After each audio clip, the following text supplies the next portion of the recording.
Yo, what's going on, guys? It's Steve. So you guys already know how I feel. LeBron James is going to absolutely dominate without Kyrie Irving. I've said this before, and I've said this again, and I'm going to say it for a third time. Now, these videos that I made were a while ago. I think I made the Kyrie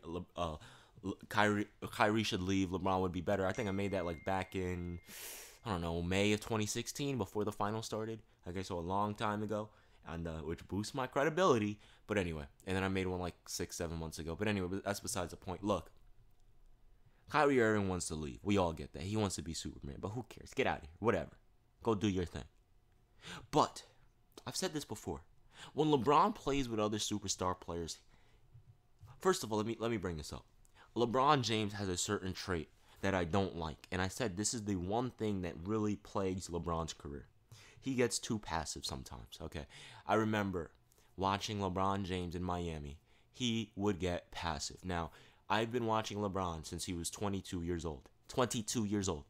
And I haven't seen him get passive until he decided to start playing with superstar players. And the reason, I mean, he's done it a few games here and there when in his first stint with Cleveland, but when he started playing with superstar players, it's just been all the time, and it really gets on my nerves. Okay, so first of all, let's talk about LeBron James before he went to the Cleveland Cavaliers, because I have first-hand experience. I've seen games live. I've seen him in person. I've seen LeBron. I've watched every single game since like '07 of LeBron's. So that's like what, 246 games. I've seen all of them. Okay, so let's go on. So LeBron's first 7 years in the NBA, 03-04. 21 points per game, 6 rebounds, 6 assists. Next season, 27, 7, and 7, 31, 7, and 7, 27, 7, and 6, 38, and 7, 28, 7, and 7, 29, which is really 30 because it's 29.7, 29.77, and 8. Are you kidding me? Are you freaking kidding me? Okay, his best season ever, in my honest opinion, was the 08-09 season when they went 66 and 16. LeBron led his team to a 66 and 16 record. Do you want to know what his roster was? It wasn't terrible, but it wasn't great compared to what he had now. But you want to know what the funny thing is? When LeBron played with Dwayne Wade and Chris Bosh, they went 66 and 16. When LeBron played with Kyrie and Kevin Love, they never went 66 and 16. But LeBron by himself in 07-08, he went 52 and 30. In 08-09, he went 66 and 16. In 2009-2010, he went 61 and 21. Why is that? I wonder why. It's because he doesn't play passive when it's just he's the only superstar on the team. He doesn't play passive when he's the only star player on the team. So 08-09 and 09-10, they had Mo Williams, and this is all off the top of the head. So if I miss a player, sorry, but I just forgot. They had Anthony Parker, Delonte West, Mo Williams, who was an all-star in 08-09, only because Chris Bosh got injured, so don't get it confused. Mo Williams, Anthony Parker, Delonte West, Daniel Booby Gibson, Anton Jameson, Shaquille O'Neal. I think Shaq was only in 09-10. Zydrunas Ilgauskas, Anderson Varejao, Joe Smith was 07-08. I'm trying to remember. Drew Gooden was like 06-07. I'm trying to remember everyone on his team. He had J.J. Hickson. You know, he had just solid role players around him. Okay, Mo Williams is a pretty solid role player. So he had really good role players around him. But he was the only superstar player. And he averages 38 and 7, 28, 8 and 7, 37 and 9. That's LeBron, okay, without star players on his roster. That's LeBron James playing 39 minutes per game, 38 minutes per game, 40 minutes per game. That is LeBron. Okay? So it's nothing to scoff about. LeBron goes hard. Now, let me show you guys a real big difference that's going to make you guys be like, "Whoa." You guys are going to be like, "What?" All right.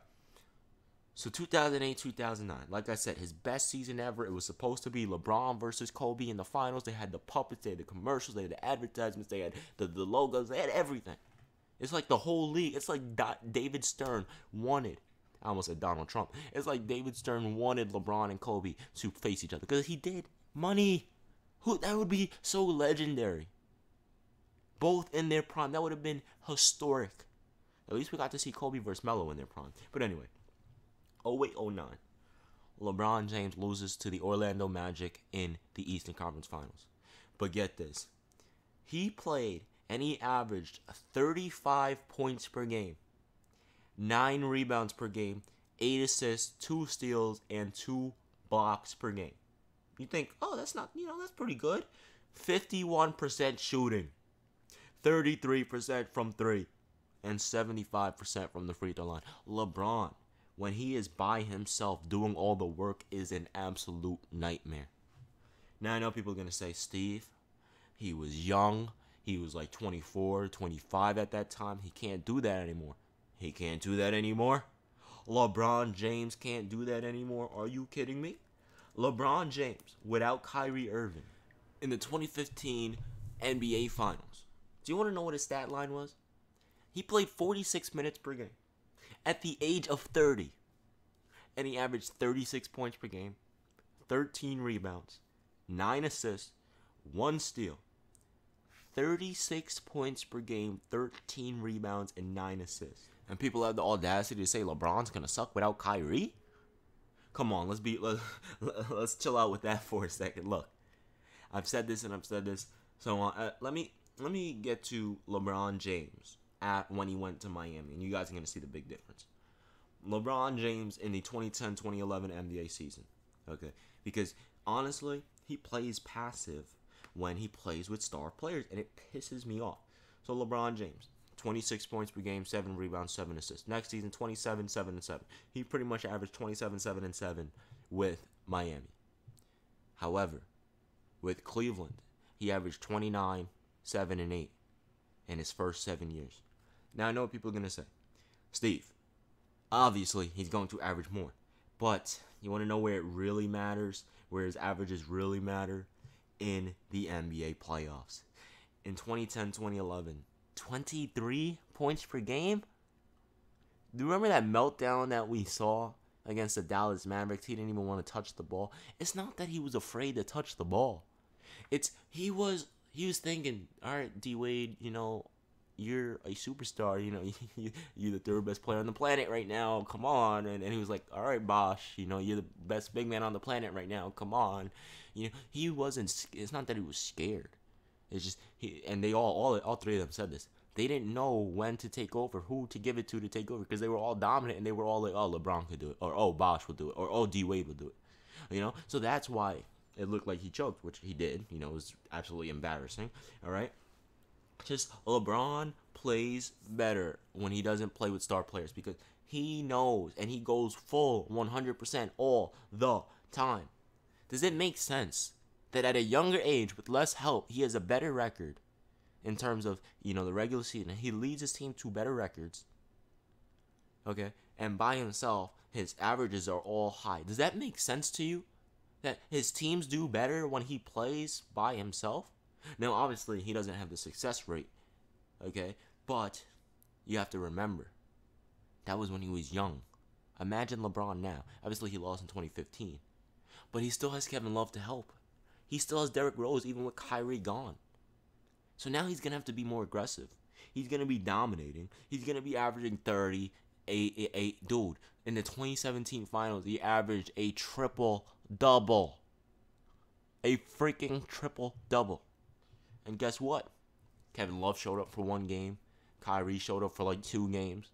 Everyone disappeared. Darren Williams didn't know how to play basketball anymore. Kyle Korver didn't know how to shoot. He was trying to shoot a basketball into a wine glass. That is how disgusting his team was. But guess what? He averaged a freaking triple-double. The first player in NBA history to average a triple-double in the NBA Finals. That's out of this world. That is out of this world. For anyone to say LeBron's era is over or all this other nonsense, look, he may not have the chances of winning a championship. They may not be as high as they used to be, and he probably won't win another championship, in the next year or next season, I shall say. But for you to sit there and say LeBron's not going to be LeBron anymore? Come on, man. Dude, come on. LeBron is going to dominate without Kyrie. His numbers will skyrocket. Kyrie was taking 20 shots per game, and that ain't enough for him. So, bye. Ignoring your calls now. Right? Bye. So, LeBron, he's going to get more shots, more touches. Come on, man. It's a win-win. It's a win-win. Kyrie wants to be the man. Go be the man. You want to know where Kyrie wants to go? He wants to go to the Timberwolves to play with his best friend, Jimmy Butler. There's nothing wrong with that. But don't come out and blame LeBron. LeBron's the reason why you have an NBA championship. Anyway, LeBron's going to dominate without Kyrie. It's a win-win for both of them. I'm not mad at Kyrie. Go do your thing. And LeBron, do your thing. I can't wait till they play each other next season. It's gonna be hilarious.